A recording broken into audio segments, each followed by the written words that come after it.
Pat, the first Israeli direct flight to the United Arab Emirates took off today. Senior Trump advisor Jared Kushner and National Security Advisor Robert O'Brien are part of the delegation. The team will spend 2 days working on the details of the historic peace agreement between Israel and the UAE. The word peace was written in Arabic, Hebrew, and English on the nose of the plane, which will fly over Saudi Arabia. Following that recent agreement, more Middle East countries could also establish ties with the Jewish state sooner rather than later. Here's CBN's Middle East Bureau Chief Chris Mitchell.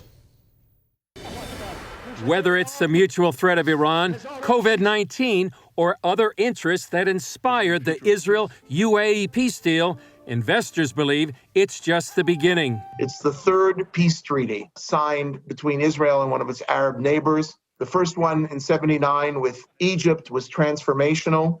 Took 15 years to get the second deal done with Jordan in 1994. And now 26 years later, we're doing number 3. But what I can bet you is that it's not going to take 26 years for number 4, 5, and 6. Venture capitalist Jonathan Medved says Israel is taking its place as a valued member of the region. We are going to work with perhaps the most progressive and interesting and developed Arab country in the United Arab Emirates on a broad range of interaction, including defense, intelligence, business, startups, tourism, civil aviation. Medved, founder of the crowdfunding platform Our Crowd, knows what he's talking about, as he took part at an economic conference last year in Abu Dhabi, capital of the UAE. They were completely fine with me being open as an Israeli venture capitalist. I said, "You want me to speak about Israel?" And they said, "Absolutely. Why do you think we invited you here?